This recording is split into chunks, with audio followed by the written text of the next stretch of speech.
Welcome back, welcome back, welcome back. My name is Rich Thomas. You're listening to WVOX and Whitney Global Media Station, and today we have an action-packed show. We're going to be talking about the election results. We're going to talk about Mount Vernon police safety. We're going to talk about the issues that matter to you. Today on What Happened Here, we're here every Wednesday at noon until 1 p.m. on 1460 on your AM dial, and worldwide on WVOX.com. The call-in number, we'll take calls in the later part of the show. We're going to lay out some issues and address some things. But we have some very special guests with us today. First, we have our regular co-host, Charles Knapp, former Assistant United States Attorney for the Eastern District, is with us. He also served as former Mount Vernon City Inspector General, so he has a very good grip on the issues that are in Mount Vernon for the most part. But we also have with us a special guest, Mount Vernon Police Benevolent Association President Nicholas Mastrogorgio. He's with us, and he's going to talk a little bit about the safety situation in Mount Vernon. And Charlie and I, we've discussed this a couple of times when it comes to safety, Mount Vernon. The elections are hot. I saw on the news flash that Congressman Maloney just conceded to Assembly Member soon to be now Congressman-elect Mike Lawler. Safety is a big deal. The key issue in that district was not just bail reform, but making sure that the resources were directed to support local community safety issues. In Mount Vernon, I just want to set this up for everybody that doesn't know, everybody that's listening for the first time or just tuning in. In Mount Vernon, one of the first things that happened in 2020, the incoming mayor, who is the current mayor now, she sought to raise her salary by 30%. It didn't happen at that moment, but it happened in her budget subsequently.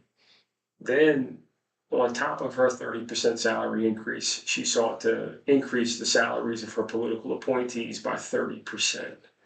And political appointees, new jobs, all these people doing things. Then the taxpayers get a bill, 30% tax increase. Miraculously, it follows the salary increases, but a reduction in services seems to have followed as well. So 30% salary increase for mayor, 30% salary increase in numerous positions added to the budget. Taxpayers get a 30% increase in their tax bill. Renters get increase in their rent. And recently, the police department get a contract offer of 0%, 30% for them, 30% for the taxpayer increase, 30% for the rent people, the payers paying more.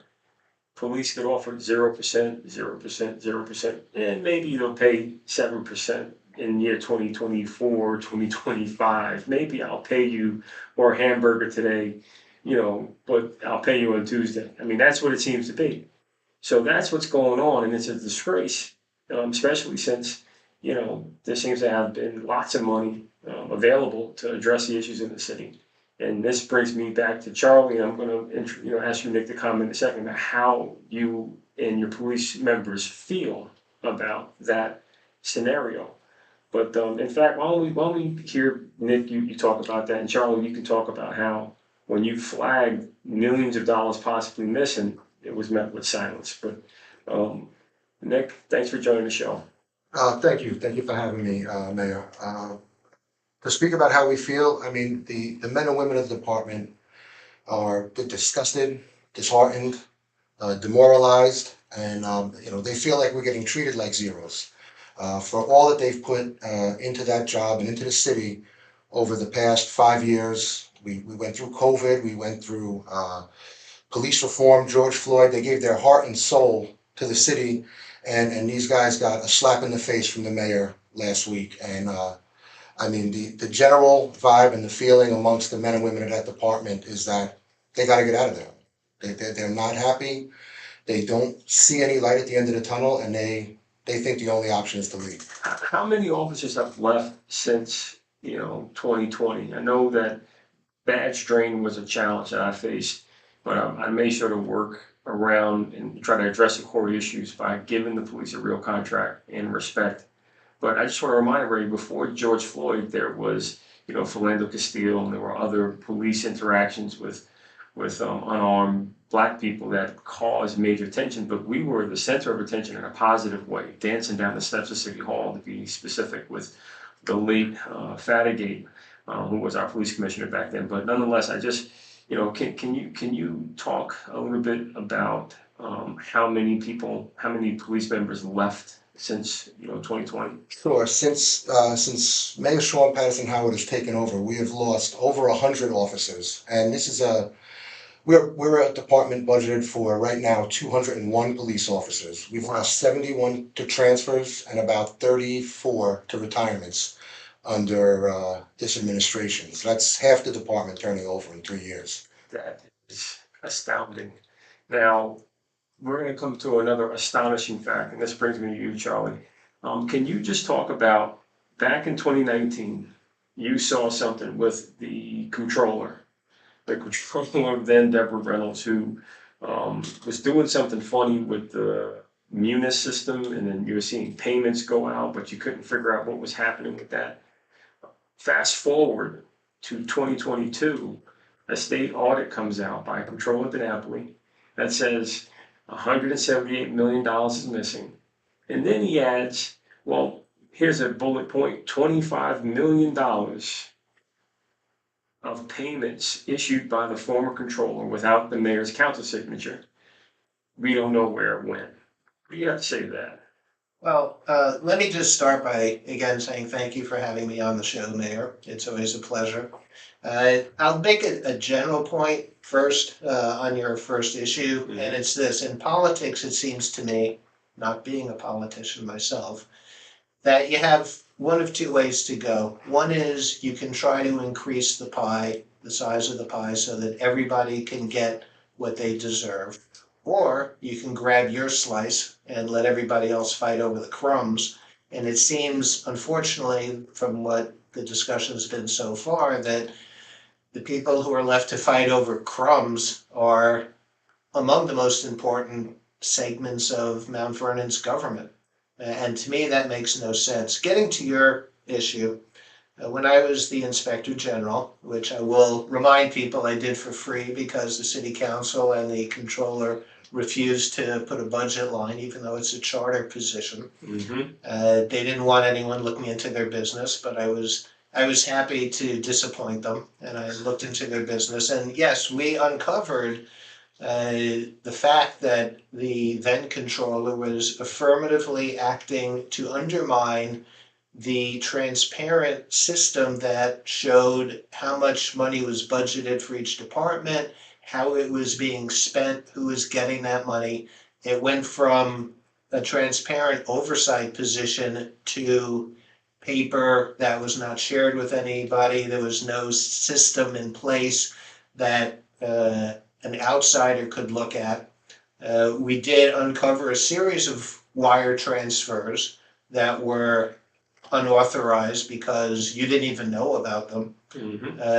And we complained through my reporting to the state controller, Tom DiNapoli, who did less than zero. We complained to Governor Cuomo, who did less than zero. It's as if they didn't care about Mount Vernon, its people, or anything else, so long as presumably their people in power in Westchester County were satisfied with their piece of the pie. And it wound up because of inaction by the people who should have been overseeing Mount Vernon, namely Tom DiNapoli, and I should throw in the Westchester County DA, who should have been looking into these things, and the state attorney general, who, let's remember, had been given complete authority by Tom DiNapoli to investigate all of Mount Vernon's finances, and they never did. So we are in a big hole in Mount Vernon, $170 million gone. Well, we're going to come back to that issue because we're not going to let that go. Don't change that dial. Listen to what happened here. And that's the first break, but we are still live on Instagram. We're live on Instagram. Let's go get this. There we go. Turn that down. We're live on Facebook. Just want to say hello to everybody, Facebook and YouTube. So, look, you guys get the benefit on social media to keep see the conversation go in between commercial breaks. So we thank you for being here. But that's one of the things I think, Charlie, that's really fascinating is like how here I have the report, some of the reports that you did. This one being the urban renewal one, some of the greatest hits, and this one from February 25th, 2019. This one is a much more rigorous one. That's the one from about the Munis system and the controller. Yep. And what's going on. It's going to show everybody online. This one is it lays out very clearly how millions of dollars just went missing. And I'm going to show everybody online, what we're looking at. I'm going to show everybody online that's on Facebook and YouTube how you can see from the February 25th report, the controller. So on page 3, part of the summary, it says the controller Reynolds engaged in a deliberate scheme to seize sole control of the city of Mount Vernon's Munis system, monopolize the city's financial information, and exclude the Department of Management Services and IT from any oversight or access, and create a situation in which the mayor and city council have no choice but to depend entirely on the controller for critical information. And then it goes on to talk about how she just took complete control of the city's finances. And now, fast forward, $178 million later, we find ourselves in a situation where the city's crying poverty, but still no action on finding the missing millions. So we're going to come back to that right now as we come back from break. Rich Thomas, former Vernon, 1460 WVOX.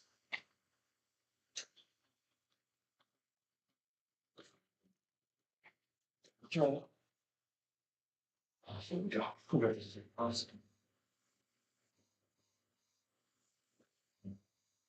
Welcome back, welcome back, welcome back. My name is Rich Thomas, former mayor of Mount Vernon. You're listening to What Happened Here on WVOX and Whitney Global Media Station. And we're here every Wednesday from 12 noon to 1 p.m. asking that question, what happened here? And the topic of discussion includes the election results. We're going to get to that after we just finish addressing the safety situation in Mount Vernon police, and the utter disgust and disrespect for the taxpayers, the police, the people of the city, based on a variety of actions that were not taken or continue to be taken to this day to cover up what I feel would cover up the fact that 170 plus million is missing.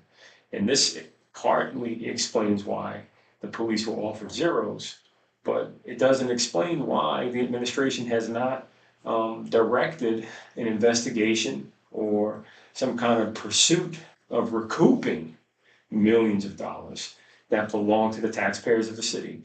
And before we went to break, Charlie was explaining, former assistant United States Attorney of the Eastern District and also former Mount Vernon Inspector General, Charles Knapp, was explaining the situation about how all of these issues were flagged and raised, but instead of the state attorney general, the state controller, all the appropriate authorities using their power to go after problems with Mount Vernon's finances, they went after the messengers and retaliated against the people that questioned the city's finances.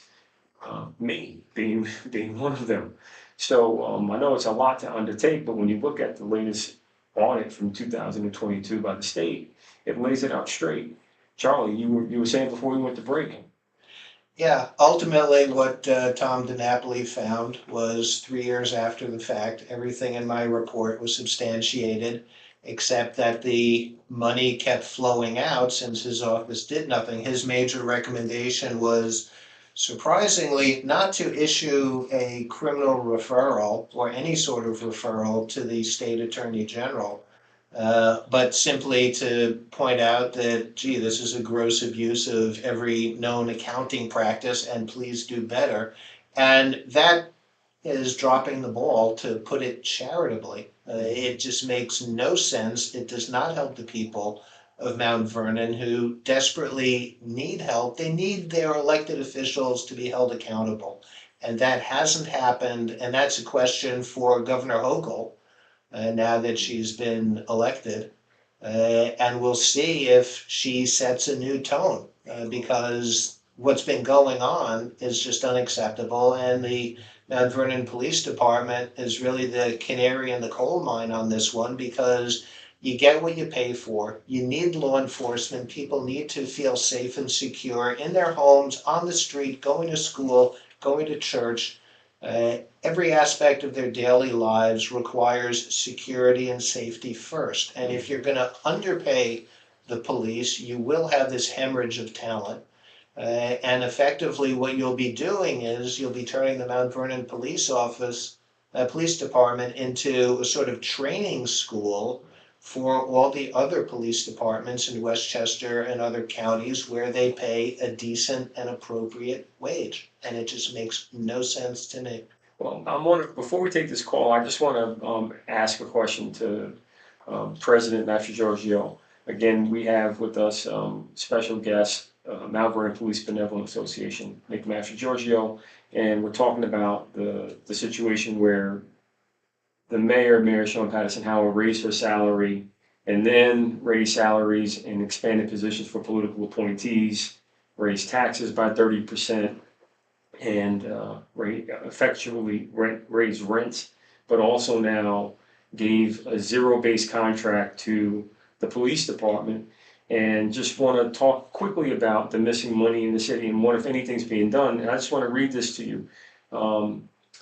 60 claims totaling $460,000 not paid for services and infrastructure.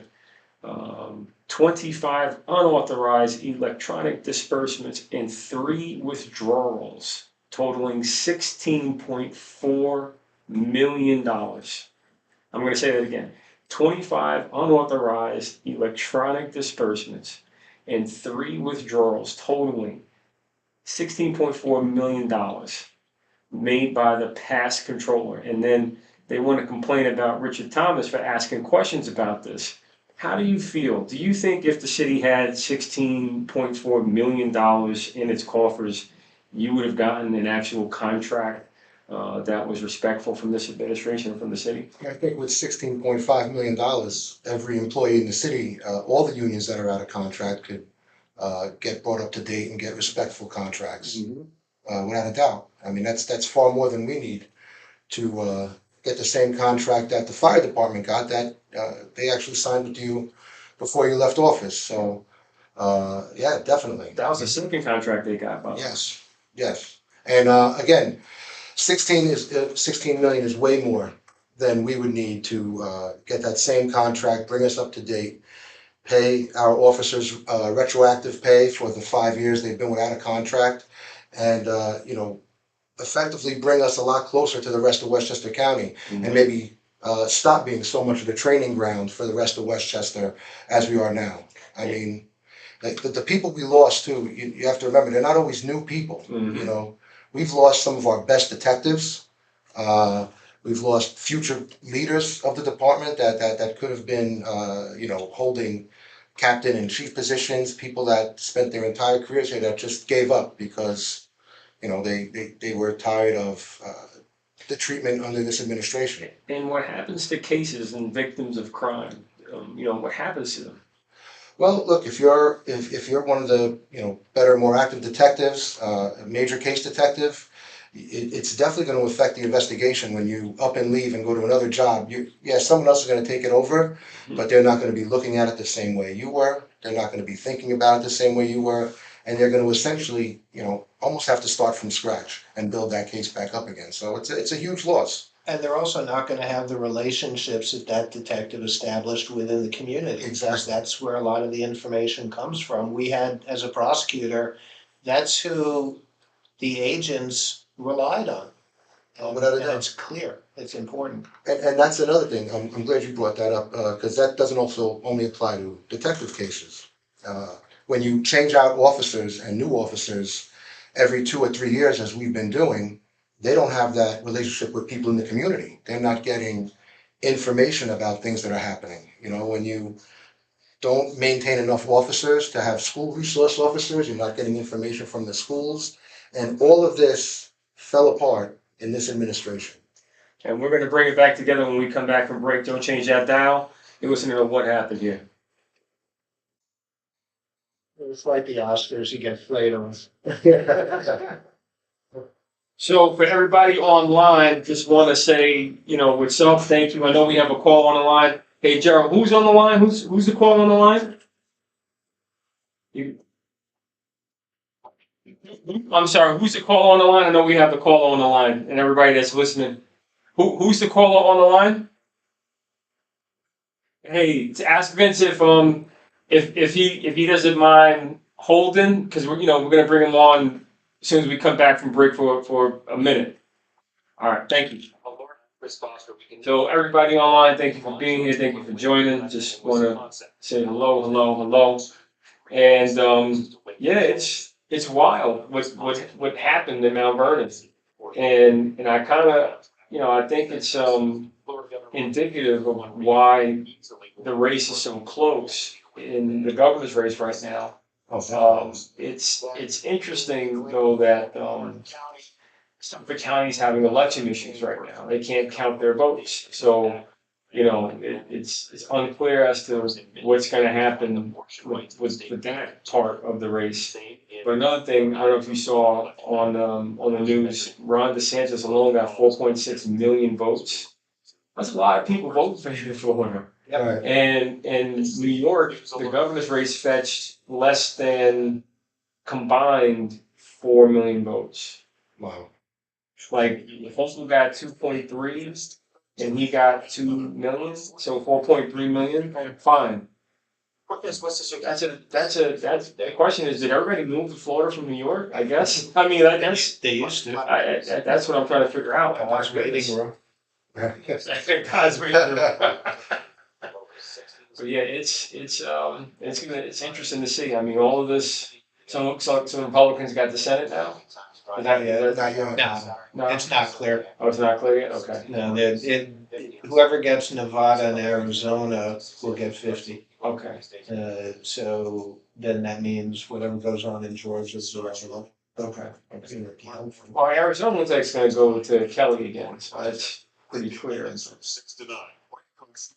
So here we go. Hey, everybody, just sticking with us. Here we go. With Rich Thomas, the former mayor of Mount Vernon, on 1460 WVOX.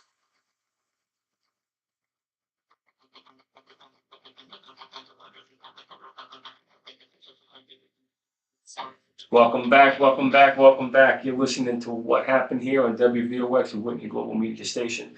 My name is Rich Thomas, former mayor of Mount Vernon, and today I'm joined by two very special guests. One, former Assistant United States Attorney of the Eastern District, Charles Knapp, as well as Mount Vernon Police Benevolent Association President, Nick Mastrogorgio. And before we went to break, we were talking about problems with the Mount Vernon Police Department safety, missing millions of dollars in Mount Vernon, as well as tying it into the elections and the results. And on the line, we have a caller. We want to bring you in to WVOX favorite. Vince, you're on the line. Thank you for joining us. Thanks for joining, Vince.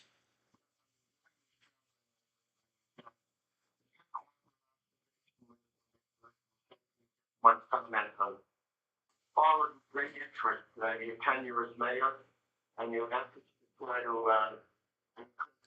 the malfeasance and with the comptroller of your attempt to try to help Albany with the governor's office, with the attorney general, with Mr. DiNapoli.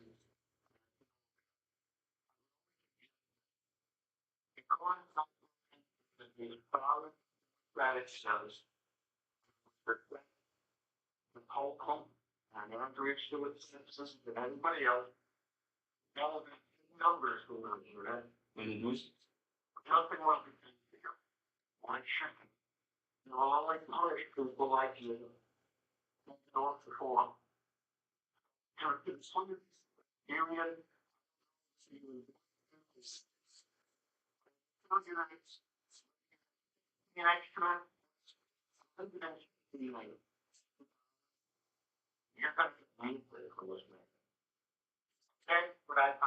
you want to comment on what I'm saying, hang up and use some signature.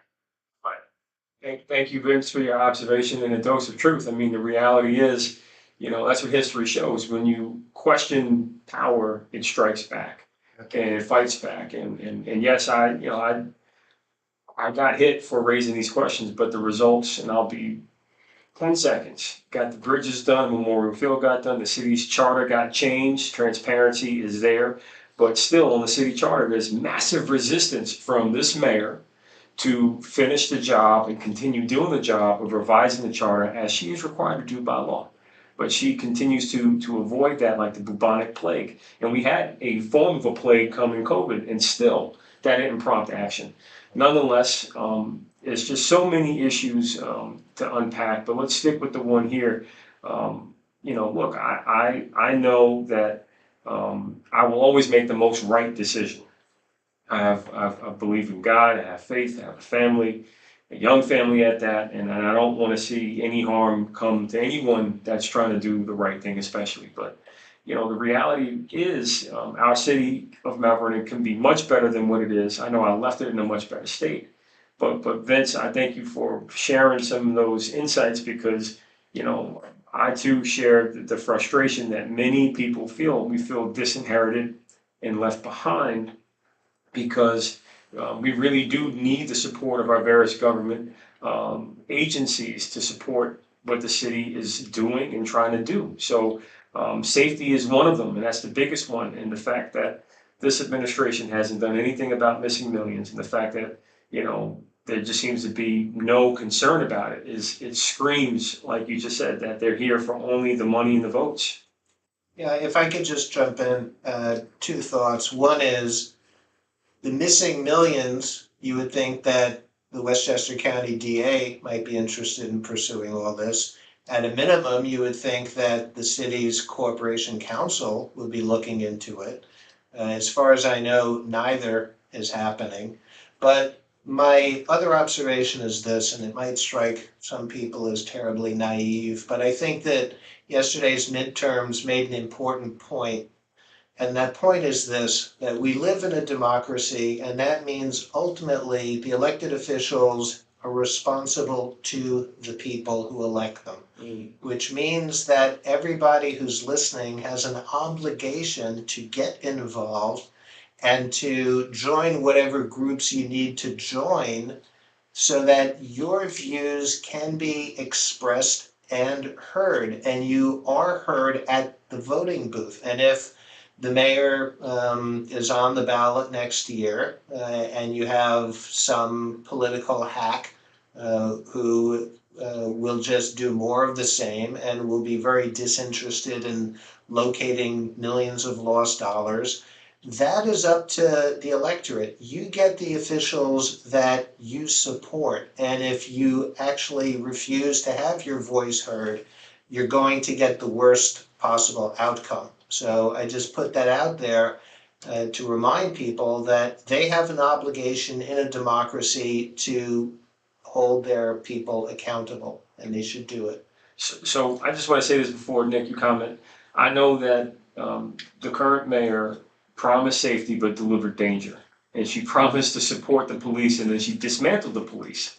So I'm looking at this saying, what if anything else can be done to try and help build up the police department? What can the public do? Should we start calling City Hall and demand that they, negotiate in good faith? Because to me, it's bad faith for them to know that they can go recapture at least $16 million. They can go after it right now, but instead they choose to ignore it. Can you share some thoughts on that? Yeah, I think, the best thing for the public to do is definitely get in contact with the mayor, show up at city council meetings, call up before 3 on the day before and reserve your spot to talk and let your elected officials know that public safety matters to you, and getting the police department you want is paramount to getting the Mount Vernon you want. You're not gonna have, you're not gonna be able to revitalize Mount Vernon without a strong, motivated police department, without retaining officers and retaining talent so we can deliver the level of public safety that Mount Vernon needs, you know? But also let's not sugarcoat this. Your lives are in danger. You put on that uniform, you go out the door, you may not come home because of the risks that you face. And you know, you're the finest for doing that. And I can only say, like, you know, when I think about policing, I think about police work, and when I think about the role you play, I try to put myself in your shoes and I say, what would I need if I were a police officer? If I had to get in a patrol car and drive around, what would I need? First, I need, you know, a radio system that works. Mhm. I need to make sure that I have all of my equipment, from a bulletproof vest that's not expired to a functioning service weapon to a car that has decent heat and air conditioning and tires that have actual tread. I would think about all these little things because you don't want to, you know, have to respond to an emergency and then something malfunctions. Right, You know, like a tire, for example, without tread, you could not make the turn that you need to make, and you can cause accident or injury to yourself or somebody else. right. So this is how mechanically I try to think about it. Or if I'm a detective, I need the best technology. I need the best relationships. I need training to make sure that I can engage people in different mindsets or to try and build trust. And that's one of the things that we also need. So you need other partners in government to help build that bridge of trust between the community and police. Yeah. But it just seems like all those things are missing all of a sudden now. All of that is support from the mayor and from the administration at the police department. That's where you get all those things from, and we don't have that. You know, we are without a lot of equipment. We don't have enough tasers or the training for everyone to use the tasers. We don't have enough body cameras for every cop to be wearing a body camera. We don't have tons of tools. Our vests are expired, like you mentioned. We do not have the tools to go out and deliver the level of public safety that we want to deliver, and that's because we are not getting the support from the mayor and the administration. And when I think about this, it's like they got millions of dollars in federal funds to use, and Right. they're not being used. And then you got millions of dollars missing, and they're not going after it. So what are they doing? Well, look, What are they telling you? they're not telling us anything. I mean, you know, the worst case scenario is what a lot of people say, the mayor just doesn't like us. Mhm. The best case scenario is she does not see the value in having a strong police department be a part of her plan for Mount Vernon. So, you know, that's why a lot of people criticize me for kind of going after the mayor and the police administration, but we have exhausted every other option. We have begged, pleaded, asked in any way possible. We went on TV, we protested when they did things like take away our steady work chart, Mhm. and Which contributes to your mental health and your family wellness. it definitely does, and it contributes to people leaving because not only are we not getting paid, you're not having your beneficial schedule, and it got us nowhere. So, you know, I had a conversation with somebody at headquarters today. I feel as though our only option is to Talk about it. get rid of Mayor Sean Patterson Howard. That's why I started the hashtag anyone but Sean, because at this point, you know, Vince on the call had mentioned something about endorsing a candidate. Yep. And the PBA has not done that as long as I've been here.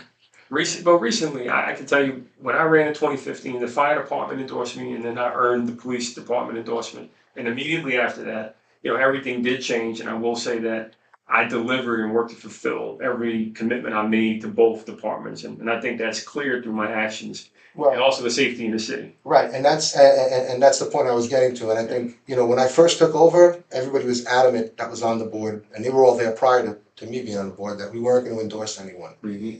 And as we get closer to the primary in June, most of the board members are now in the same camp. We're going to have to find our candidate. We're going to have to endorse that person, and we're going to have to go hard for them, because no one takes us seriously unless we are making noise and moving to. Well, the people in Mount Vernon take you serious. I know I take you serious. And all the listeners here are taking you serious. But we're going to have to hold everybody back for one more quick commercial break. We'll be right back on what happened here.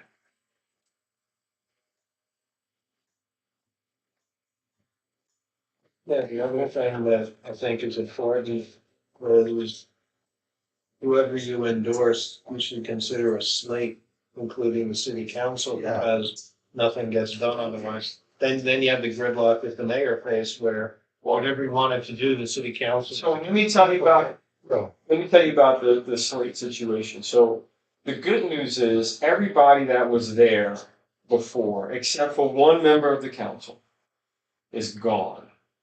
It's all new people. Now that's not to say that they don't have their own mind and their own political affiliation. They may have a piece of that missing 16. yeah, But what I can say is the new electeds have, from what I can see, a better opportunity to have a relationship with different government officials. That's what I see, and that's why I can tell you I supported 4 of them that won. Mm.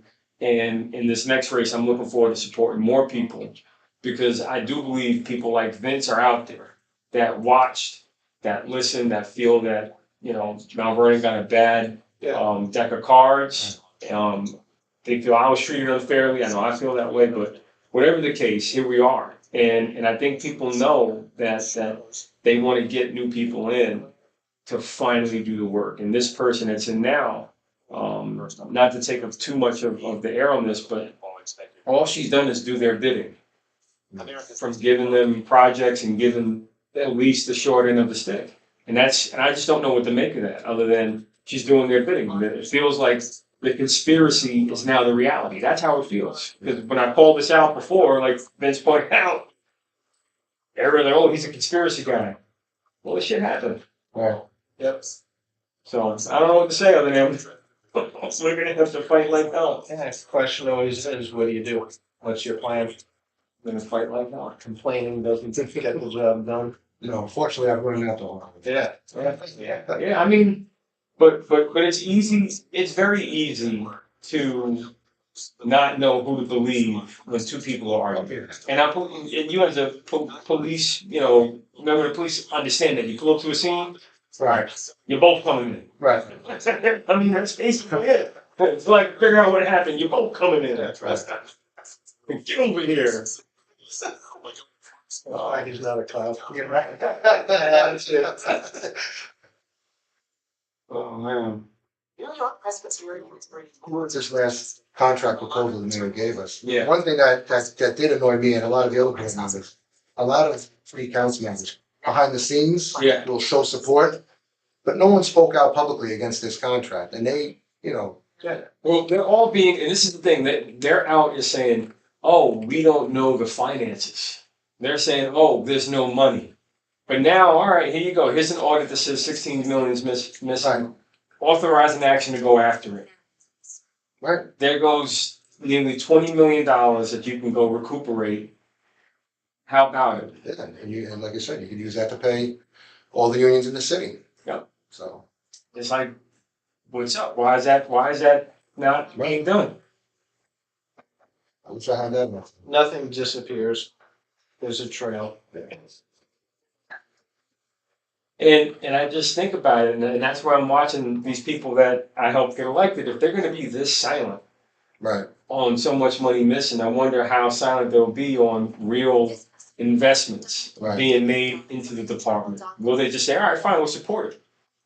If they do support it, then they get support. But if they don't support, the department, they don't support the people, then they don't Yeah, get but support. that's gotta be one of the main issues in the election campaign, to have them be forced to take a stand on it publicly, and then after that, You you can hold them to it. Yeah.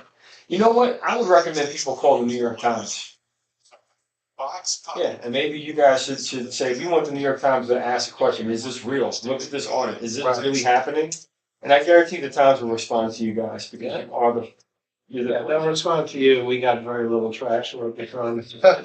It's Mount Vernon, that's what just. Former mayor of Mount Vernon on 1460 WVOX. Here we go.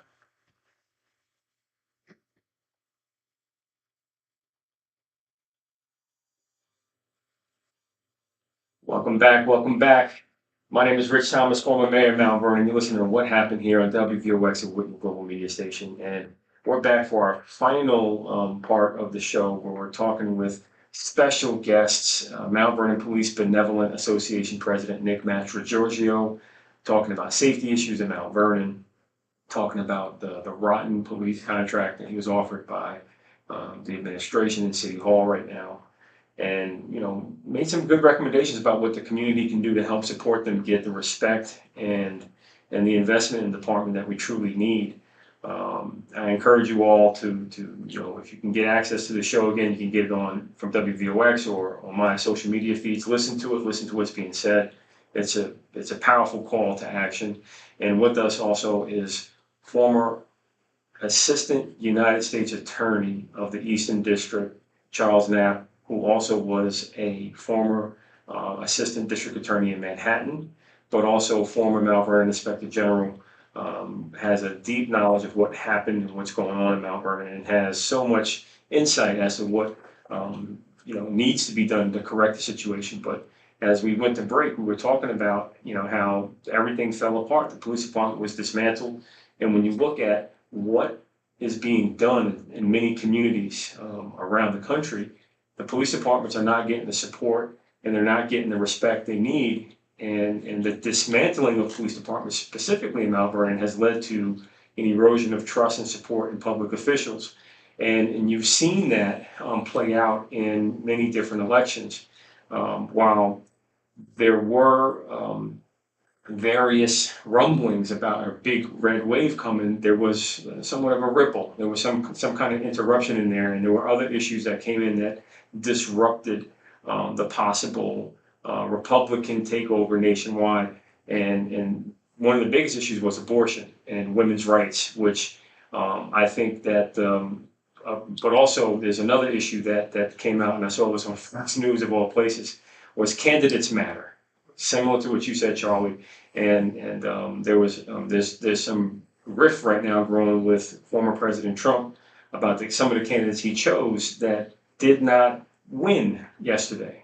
So, Charlie, you have any thoughts about the national politics and the new politics that we see in front of us? I mean, I think President Biden, is a little bit stronger than everybody suspected, but I really boil it down to women's rights and the fact that people want safety. Yeah, I think, well, first of all, Mitch McConnell, who now, ever since he made the comment about candidate quality, had a larger target put on his back by Trump. I mean that metaphorically.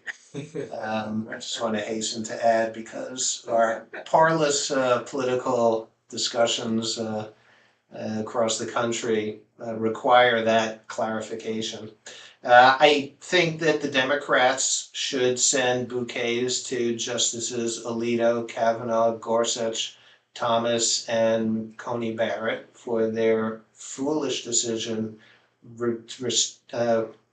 destroying a federal right that had been there for 50 years, and in a sense putting a lie to all the nice statements they made in their several confirmation hearings. I do think that energized a lot of people who otherwise couldn't have been bothered to come out to vote in a midterm, notwithstanding the other issues swirling around our democracy. What I think all this shows is that the people, by and large, in the United States are in the middle. They have their heads screwed on correctly. They don't fall for conspiracy issues. They also don't fall for grand theories of changing human nature. They're looking at economic issues, putting bread on the table, making sure their kids are properly educated so they can become responsible citizens and adults. They look for safety in the neighborhood for themselves, their kids, their loved ones. These things are not rocket science. You don't have to come up with, great theories of things to govern properly. And I think that the real cry from across the political spectrum is, you're not listening to us, please pay attention. We want to be heard. And both the Republicans and the Democrats have problems in listening. And if you think you always have the answers, then that's the road to ruin. And whatever may happen with Governor DeSantis and President Trump going forward, he also now has a pretty large metaphorical target on his back. Yeah. One of several things I think is inevitable. One is, if Trump sets his, let's just call it, his ultra MAGA people on DeSantis and they say no, then, Emperor Trump truly has no clothes. But if they do go after him, then that's going to sink the prospects of the Republican Party. And that could be their come to Jesus moment, where they can either shake off the shackles of crazy conspiracy theories. And if they don't, then, the Republican Party only dates from the 1850s. And the Democrats from the early 19th century.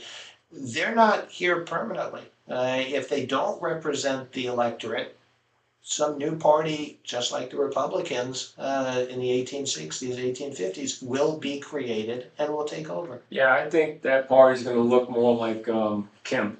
I think it's gonna look more like Georgia's next governor Kemp, where they don't buy into the Trump politics, but they try into the traditional approach of republicanism. And that's me talking as a Democrat, just looking at this, seeing that Kemp beat Stacey Abrams fair and square this go round. Yeah. No tricks per se with the ballot box, just pure. These are my politics. These are my positions, and vote for me again is what it looked like from the outside. I'm pretty sure there may be questions. There are always going to be questions because, when you get down to the granular, individual votes, there's always, someone who either deliberately or accidentally doesn't play, quote, by the rules. You see that in some of the write-in ballots where people just forget to put the date on or put it in the other envelope or, whatever it is. The people need to educate themselves to vote correctly, but the overarching point remains the same. You have to get involved in the political process. You have to get your voice heard. There are many ways to do that, but if all you're going to do is complain or sit on the sidelines, then you're not going to accomplish anything. Well, we know that the Police Benevolent Association in Mount Vernon is not sitting on the sidelines. They're very vocal, and they were handed just a rotten contract, bad faith effort by Mayor Sean Patterson Howard to try and cover up and make something look like what it's not. It's a real disgrace. And what I can tell you is for her to raise her salary 30% on the first day she walks in office, and then take credit for my work on top of that, raise taxes 30%, raise rent 30%, raise all sorts of positions in the budget for political appointees, friends. And then deny that millions of dollars is missing in the community is truly a big question of her character, her integrity, and it's in black and white. Yeah. And everybody can go and look at the controller's report and just look at the amount of time she's been silent. And also, everybody, here's another big surprise, and I'll be fast because I want the last word to come from our police president, union president. There's an audit for the city that's been sitting on her desk since June of 2020. It talks about an additional $100 million that's possibly missing in the city. So I wonder where she is on that and how come that has not been revealed. So I know that there's money available, but she hasn't done anything to pursue the money. So final word, what would some of this missing money do for your union, your members? What would it do to help, keep you guys here? What is it going to take to help turn the situation around, to help our police department deliver more safety for the city? Well, look, your police department, for everybody in Mount Vernon, has, about 20 less officers working currently in the department than it did before Mayor Sean Patterson Howard took over. The reason why is because people keep leaving, people keep going to other departments, and we can't hire cops fast enough to replace them. So that's why you have less services, you have less school, you don't have any school resource officers, you have less specialized units, and Mount Vernon is less safe. Crime is also up, even though the mayor says otherwise. So that money would fundamentally change the Mount Vernon Police Department. It would bring back all those services. It would keep people here. It would let you know your police officers. It will let them engage in the community, be part of the community, and it'll give you the police department that Mount Vernon deserves. Well, we're going to get that community back. We're going to bring back safety in Mount Vernon, but that's for another show, another time. Thank you for joining us on WVOX. We'll see you in overtime on social media. See you next week. So we are now offline on the air. And we're still live on Instagram and and YouTube. So I just want to say, any final words before you go that you wanted to say, guys, before we shut this down on the internet? Well, one thing I wanted to mention that I was hoping to get out there, and one thing that aggravated me and the rest of the Mount Vernon police officers, even more than the pitiful contract, was the fact that the mayor turned around shortly after proposing that contract and told everybody that she offered us a 3-year, 14% deal, which got the community, yelling at me, why would I turn such a great deal down? And that's extremely disingenuous. I think you used that word a few times when talking about her today. That deal was not, if the people of Mount Vernon take one thing away from this program, she did not offer us a 3-year, 14% deal. She offered us 6 years worth of zeros. That's 6 years of zero growth. In the past 2 years alone, the cost of living has gone up close to 14%, and she's given us zeros over 6 years, and our first pay raise wouldn't be till 2024. So, she has a way of doing that, of spinning a story, so she looks like the hero, when in fact, anyone that knows anything about union negotiations would be able to tell you that's one of the worst proposals that was ever presented. All right. And anything else, Charles? Yeah, it's beating a dead horse, I suppose, but the bottom line is if you want change, you have to demand it. And you have to demand it from all the public officials, starting with the mayor, going through the controller, the city council, the Westchester County DA, the local congressional delegations, and pretty much anyone you can think of, because the current situation is intolerable. It's not going to get any better until people demand that it get better. Extra copies. So, that's my 2 cents on the matter. Okay. Well, look, one more final thing before we go. And Charlie, I think you're the best person to answer this. So, for people that are knowing, how much time do you guys have? Just you have a few extra minutes? Yeah. Because people online are commenting and truly engaged. So, Charlie, I pull up and find some of the stuff when I first become mayor. This looks crazy, dumping at Memorial Field. I can't make heads or tails of the finances. The bank blocks me from accessing the data. And then all of a sudden, this referral goes to the Attorney General from the Controller's office saying, hey, investigate Mount Vernon's finances. Look at the city's finances. And then you said earlier that they did not investigate the finances. Instead, they investigated Richard Thomas personally. Yeah. Now, if you could just talk about that, and then if you can just help people understand that the referral, because there was no referral ever given to investigate me, which is illegal. It's a violation of Constitution, due process, state law, but they did it anyway.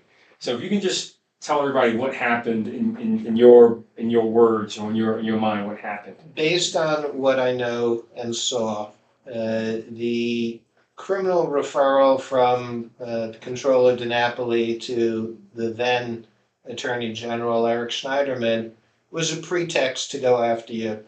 There was never any expectation that Schneiderman or the Attorney General's office was going to investigate Mount Vernon's finances. And we know that because in the investigation, the explanation that was given by the Assistant Attorney General was, we were looking into a possible kickback for one of your appointees, and just so that people know that the position was essentially a clerical position for the princely salary of, I think it was around $40,000. So it's not clear how much kickback there could have been Within the first 3 weeks of of administration. your coming into office, right? And it was supposed to be a no-show job. The person hadn't even been appointed for a month when supposedly it was a no-show job. But the point was, the Assistant Attorney General said to me that we had this information. So of course the first thing we did was subpoena the mayor's bank accounts, and we saw that there was some money coming in from his election committee. So we immediately looked into that. And when I said, well, there's nothing unlawful about that. You know, this is a fishing expedition, isn't it? Well, we had to look into it, and then we found this other payment. And it later transpired that someone had filed a complaint with the Attorney General's office, which the Attorney General should have sent to the State Board of Election because they have jurisdiction, not the Attorney General. We're not sure what was in that complaint, but it's kind of interesting that a complaint for a no-show job, which went to the Attorney General, that was sent through to DiNapoli, who the guy's office was incapable of auditing all these cities and towns throughout the state that have been pleading with him to have their books looked at. Somehow found the manpower to immediately dispatch an emergency investigation into Mount Vernon, and 2 weeks later, this criminal referral came out, which immediately turned into really an investigation into a completely unrelated election matter, where, quite frankly, had the State Board of Elections had it, since you were owed money by your election committee, it would have been at best a civil fine. But the powers that be, it seemed to me, wanted you out of office because you would be asking too many questions and shedding too much light. And they spent 3 years pursuing you. And, you know, what's unfortunate is that the guy who was the point man on this is now the head of Mimi Roca's equivalent public integrity unit. So personally, I expect nothing from him with respect to tracking down anything relating to Mount Vernon and missing tens or hundreds of millions of dollars. It's just an unfortunate situation, but you know, you never give up hope. You have to organize, you have to get allies to do the right thing. So do you think my asking questions, and then I'm just want to get this. So if I would have went along with it, possibly they would have just left me alone. But because I was trying to do the right thing and said we got to fix this, they attacked or politically attacked Richard Thomas. Well, in their view, you were never supposed to be mayor in the first place. You won because there were 5 people in the primary, and you outsmarted them. But when you refused to play ball with them in terms of your inaugural committee and other interesting incidents that no one seems to care about, the decision seems to have been made to go ahead and get rid of you. Had you gone along to, or get along to, or whatever the expression is, Go along, to get along. Yeah, I always get it backwards. If you had done that, you would be deep into your second term. I have little doubt, and that's the problem really in New York State writ large, and that's why I think Zeldin did as well as he did, because people are fed up with this baked in corruption. You do need, I think, a balance between Republicans and Democrats, because that's the only way to keep the other side honest, is by having someone questioning and looking over the shoulder. But when it's just one party rule and you come in as the potential disruptor of everybody's gravy train, it's easy to shut you down. And we saw that from Albany, the governor, on down. The city controller was running amok. No one knew what was going on. Well, we knew because we uncovered it, but no one was helping shut her down or do anything. And as a result, the city hemorrhaged hundreds of millions of dollars left, right, and center. And the people who suffer are not the politicians. They get their piece.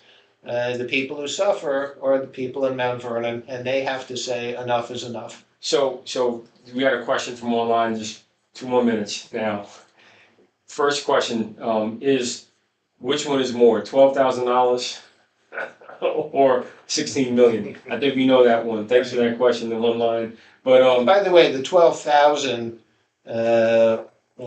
was done as a reimbursement, whereas I put out 60,000 of my own dollars, right, my own money. And it should have been just, you know, here's a repayment of your loan to the extent they could. Right. And that's the part that the Attorney General could never answer. Right. So they just That's why it was a hit job. Yeah, it was a hit job. So now the other question was, weren't there auditors that did come to Mount Vernon and then all of a sudden they left the next day? Yes. Auditors from where? First, auditors from where? Well, they were auditors from Comptroller DiNapoli's office who showed up with 1 day's notice, and I remember the conversations because I had just looked into the ethics board and whether they were properly constituted or not. And these guys were coming in to look at the ethics board, and so our thought was, they trying to come in and preempt and cover up, but it turned out that They were generally coming to look. because somehow Mount Vernon got selected for all of Westchester County. So they came in, we sat down with them, you gave them a secure office and computers and codes and access and everything else. And I come in the next morning and I get an email from the lead guy who says unforeseen circumstances have arisen, because he told me they'd be there for like 2 months, I think. Right. And they had met with the head of the ethics committee on that day. So the next day I go in and I find there's an email saying, due to unforeseen circumstances, we have to terminate our investigation and we're gone. And If we gave them financial information, we gave them all this info, real time. We're like, sigh of relief, finally, the cavalry is here. yeah, and so I spoke with the guy. They went the other way. They were there legitimately, and then they got shut down by, I have to believe it was Comptroller DiNapoli, because I went up the chain of command. I'd had an acquaintanceship with the head of investigations at the Attorney General's office. When I couldn't get a straight answer from this guy's direct reports, I called him up and he ignored me. So then I just called DiNapoli's office directly and they referred me to their press office. And I said, I'm the Inspector General. This is a law enforcement issue. I need to know whether this was a politically motivated pulling of these guys. And of course it was, but they're not going to, in my view it was, but they're not going to accept that. Right. So it all got shut down. And again, they didn't want to know. Right. And it was just an accident that Mount Vernon got selected, which proves, by the way, that it's not a complete conspiracy, because if it were, Mount Vernon never would have been selected. We never would have heard of these guys at all. But it's one of those situations where at the end of the day, the powers that be make the decisions based on what's happening on that day, and it was always against the interests of the people of Mount Vernon.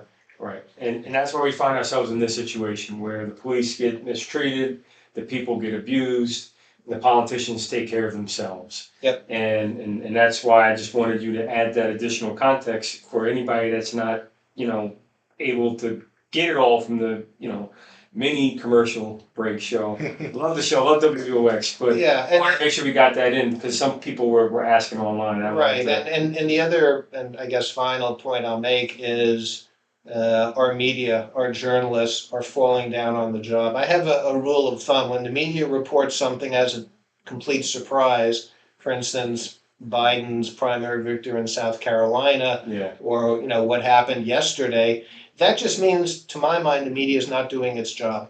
They're not supposed to be surprised. They're supposed to find out and inform us. And I remember another incident when I think it was Joe Scarborough on Morning Joe, who said, the Democrats are not able to get their message out. Look at all the things that the Biden administration did with the infrastructure bill and all the rest of the stuff.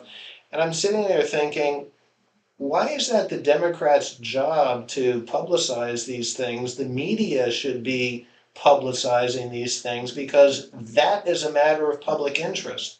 And to say that, well, they didn't, put on advertising, I guess, just diminishes the role of what journalists are supposed to be doing. And we saw that in Mount Vernon. Right. The local press was completely disinterested in what was happening to you. All the majority of stories, to the extent they mentioned you, were negative. They never came to, well, the one or two occasions they came to me, they ultimately ignored. what I had found. And, you know, it's not a conspiracy of silence, but to some extent, you gotta follow the money. Right. It's a narrative that they created because they needed to deflect attention to what was happening. Yeah. And to discredit the messenger. And, you know, it's been extreme damage, you know, to a lot of people. A lot of people I care about, a lot of people I respect and love. And, you know, my wife being the first one, myself, Larry Picari, Yeah. a real soldier from Mount Vernon. And And he got such a raw deal. That was, in my view, he was railroaded. he was railroaded. Collateral damage. I was railroaded. Yep. Mount Vernon was railroaded, and we're still in this position, and now the police are unfortunately feeling the brunt of the pain. Yeah. With the people, and that's where I think, you know, we need to we're going to pursue this, and we're going to see some action, and I think what's going to happen rather quickly, swiftly, and I think it's important that we make this into a bigger issue going into January, so that hopefully the Governor Hochul, cannot just hide behind the politics in Mount Vernon and say, you know what, you got some real problems, and we're going to address them. Yeah. And I think it's somewhat wishful thinking. I know Vince said, no, that's not going to happen. Right. But I think with the right coalition of people encouraging her and encouraging the local stakeholders to really reflect on, you know, how we can move forward and leave elements of our past behind, but really fix the future. I think we can get some real positive, Yeah, and some positive outcomes. And what I said before, I believe locally, you have to get the politicians to take a public stand on these issues of, will you commit to finding the missing 16 to 170 million dollars? That's not pocket change. Right. You know, just, and then they should be forced, and you have to have something specific. If they start talking about the national economy or, you know, the war in Ukraine, instead of, will you commit to recovering these stolen funds or these lost funds? You know, wait until they say yes or no. Yeah. And just insist on that. Don't let them squirm out of it. All right. Well, we're coming back. We'll be following up with an action plan. Thank you, everybody online, for joining, and thank you to our special guests for being a part of this, you know, historic conversation after a historic election. I think it's a real signal that, you know, finally